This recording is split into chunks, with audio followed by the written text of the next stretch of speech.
नमस्कार दोस्तों, मेरा नाम विनीत तिवारी है और एक बार फिर से आपका मेरे चैनल फिनकार्ड सॉल्यूशन में स्वागत है। आज के इस वीडियो में मैं आपसे बात करूंगा किस तरीके से म्यूचुअल फंड ना केवल महंगाई से लड़ता है, साथ ही साथ वेल्थ क्रिएट करने में भी हमारी मदद करता है। आमतौर में मैं अगर एक साधारण आदमी की बात करूं तो लगभग हर साधारण व्यक्ति या एक आम व्यक्ति की ज़िंदगी में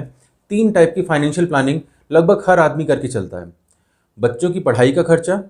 बच्चों की शादी का खर्चा और तीसरा अपना रिटायरमेंट प्लानिंग। जैसे ही आपके बच्चे पैदा होते हैं, चाहे वो लड़का हो या लड़की हो, कहीं ना कहीं आप उनके हायर एजुकेशन के खर्चे के लिए कुछ ना कुछ अमाउंट आरडी में जमा करना चालू कर देते हैं या कुछ ना कुछ अमाउंट उनकी शादी के लिए जोड़ना स्टार्ट कर देते हैं। और वैसे ही जब आपकी जॉब लगती है तो कहीं ना कहीं आप अपनी रिटायरमेंट की भी प्लानिंग करना स्टार्ट कर देते हैं। और अगर मैं आपसे आज की बात करूं कि आज आपका बच्चा 18 से 20 साल का हो चुका है और आपको अपने बच्चे को किसी दूसरे शहर में कॉलेज में पढ़ाई के लिए भेजना है, तो एक मोटा मोटा देखा गया है कि जब भी आप अपने बच्चे को दूसरे शहर में पढ़ाई के लिए भेजते हैं तो 3 से 4 साल की ग्रेजुएशन का खर्चा लगभग 8 से 10 लाख के आसपास आता है। और अगर इस खर्चे को अज्यूम करके चलूं कि आपको आने वाले 3 से 4 साल में 10 लाख रुपए का खर्चा आने वाला है, तो ये तो आज की बात हुई। लेकिन अगर आज से 20 साल के बाद आप देखेंगे, जैसे कि आपको मालूम है महंगाई कहीं ना कहीं हमारे यहाँ इंडिया में 7% की दर से लगभग हर साल इंक्रीज़ हो रही है। और अगर आज आप अपने बच्चे की प्लानिंग करना चाहें, आपका बच्चा आज हुआ हो, उसकी उम्र 1 साल की हो, 2 साल की हो या अभी जस्ट पैदा हुआ हो, और अगर आप उसकी एजुकेशन प्लानिंग करना चाहें तो जो आज खर्चा आपको 10 लाख रुपए का आ रहा है,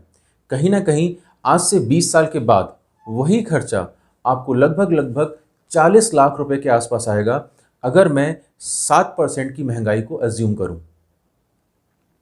उसी तरीके से अगर कहीं ना कहीं मैं आपके बच्चों की शादी की बात करूं और आज की डेट में अगर आप अपने बच्चों की शादी करने जाएं तो जिस तरीके से महंगाई बढ़ रही है, आपको खुद ही समझ में आ रहा होगा, कहीं ना कहीं आज की डेट में एक नॉर्मल शादी करने में भी आपको 13 से 15 लाख रुपए का खर्चा आसानी से हो जाता है। और कहीं आप आज से 25 साल के बाद बच्चे की शादी की प्लानिंग करें तो जो आज आपको 15 लाख रुपए का खर्चा आ रहा है, 25 साल के बाद अगर मैं 7% की कंपाउंडिंग अज्यूम करूं तो इस 7% की कंपाउंडिंग के हिसाब से 25 साल के बाद लगभग मुझे 81 लाख रुपए के आसपास का खर्चा होने वाला है हमारे बच्चे की शादी के लिए। हमारे यहाँ भारत में एक बहुत अच्छी चीज़ है जो कि कई बार मैं वीडियो में कह चुका हूँ। हमारे यहाँ भारत में सेविंग की बहुत अच्छी आदत है। जैसे ही बच्चा पैदा होता है तो उसके एजुकेशन के लिए और उसकी शादी के लिए कहीं ना कहीं हम बैंक की आरडी में या पोस्ट ऑफिस के सेविंग प्लान में लगातार हम आरडी करना चालू कर देते हैं 2000, 4000, 5000 रुपए की। अब यहाँ पे मैं मान के चल रहा हूँ जिस रेट से आपकी महंगाई बढ़ रही थी लगभग 7% की दर से, उतना ही कम से कम अगर आरडी आपको ब्याज देना चालू कर दे आने वाले 20 से 25 सालों में, तो आप देखेंगे अगर आपने 5000 रुपये की आरडी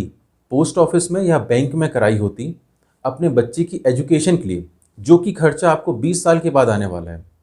तो लगभग आरडी से वो अमाउंट जुड़ते जुड़ते आपका हो जाता लगभग 26 लाख रुपए के आसपास, जो कि आपको स्क्रीन में दिख रहा होगा। आपको रिक्वायरमेंट कितनी थी 20 साल के बाद? लगभग 40 लाख रुपए की, लेकिन अमाउंट कितना जुड़ा? 26 लाख रुपए के आसपास। यानी बैंक में 5000 रुपये की आरडी करने के बाद भी आप अपने आने वाले गोल को अचीव नहीं कर पा रहे, अपने टारगेट को अचीव नहीं कर पा रहे। इवन उस समय आपको अपनी जेब से अपने दूसरे खर्चों को कम करके एक्स्ट्रा अमाउंट की रिक्वायरमेंट होगी, जिससे आपको अपने बच्चे की एजुकेशन पूरी होने में मदद मिल सके। वहीं अगर मैं एक शादी की बात करूं, जो कि खर्चा आपका 25 साल के बाद आने वाला है, अपने बच्चे की शादी के लिए 5000 रुपये की आरडी हर महीने करना स्टार्ट कर दिए होते, तो लगभग 25 साल के बाद 7% की दर से आपके पास लगभग 40 लाख रुपए का अमाउंट जुड़ गया होगा। लेकिन जिस तरीके से महंगाई बढ़ रही थी, आपको 25 साल के बाद लगभग 81 लाख रुपए की रिक्वायरमेंट है, जो कि आपको स्क्रीन में दिख रहा होगा। तो क्लियर दिख रहा है, रिक्वायरमेंट है आपको 81 लाख की और आपके पैसे जुड़ रहे हैं 40 लाख रुपए। तो यहाँ आपको क्लियरली दिख रहा है, अगर मैं दोनों गोल्स की बात करूँ तो बैंक के आरडी से तो दोनों गोल्स हमारे पूरे होने वाले नहीं। कहीं ना कहीं आपको एक्स्ट्रा अमाउंट की रिक्वायरमेंट पड़ेगी, और ये एक्स्ट्रा अमाउंट हो सकता है कि आपने कहीं ना कहीं अपने दूसरे खर्चों से काट के इसमें मिलाया हो। आपने घर खरीदने की प्लानिंग की हो कि अब 20-25 साल के बाद मुझे एक अपना घर खरीदना है, और वो पूरा घर खरीदने की प्लानिंग आपकी चौपट हो गई, क्योंकि कहीं ना कहीं जब आपको बच्चे की शादी की बात आई तो जो 40 लाख रुपए की कमी पड़ रही थी, उस 40 लाख रुपए में अगर आप कोई छोटा सा घर खरीदना चाह रहे थे, लेकिन वो 40 लाख रुपए अब आपको अपने बच्चे की शादी में जोड़ना पड़ गया। और वहीं अगर मैं म्यूचुअल फंड की बात करूं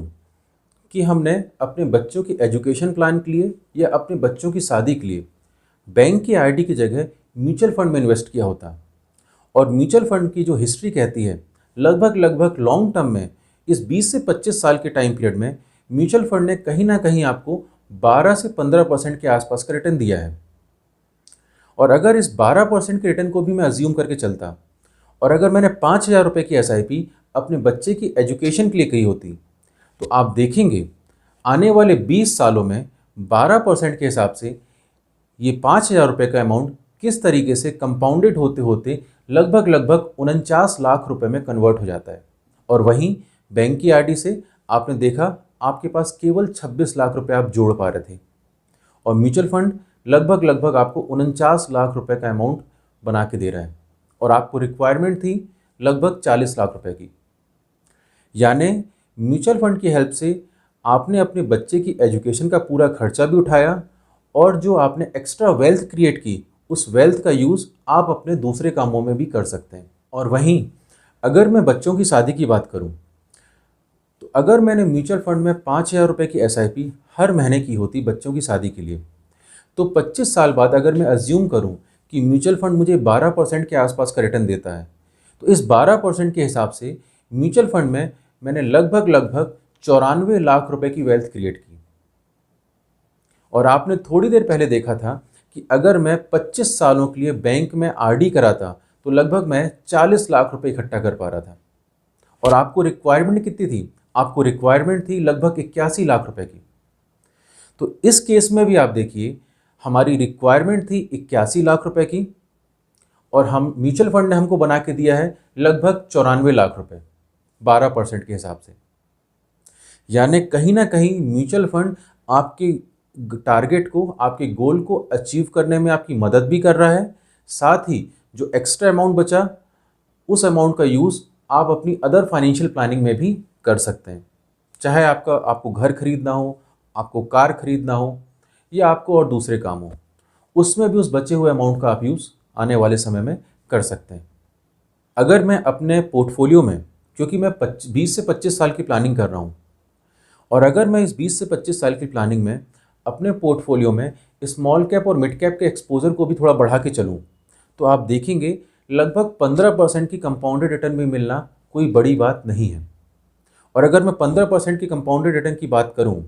तो आने वाले 25 सालों में आप लगभग 1,64,00,000 रुपए का अमाउंट भी जोड़ सकते हैं। तो आज के वीडियो में मैं आपको यही बताना चाह रहा था। पिछले दोनों एग्जाम्पल में आपने देखा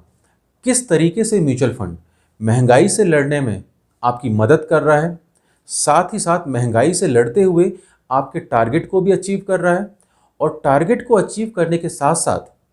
कुछ एक्स्ट्रा वेल्थ भी क्रिएट कर रहा है, जिसका यूज़ आप अपने अदर फाइनेंशियल प्लानिंग में कर सकते हैं, चाहे वो आपका घर खरीदना हो, आपको कार खरीदना हो, या और कोई भी खर्चा आपको आने वाले समय में आने वाला हो, आपके लिए कुछ मेडिकल एक्सपेंसिव हो, कुछ भी।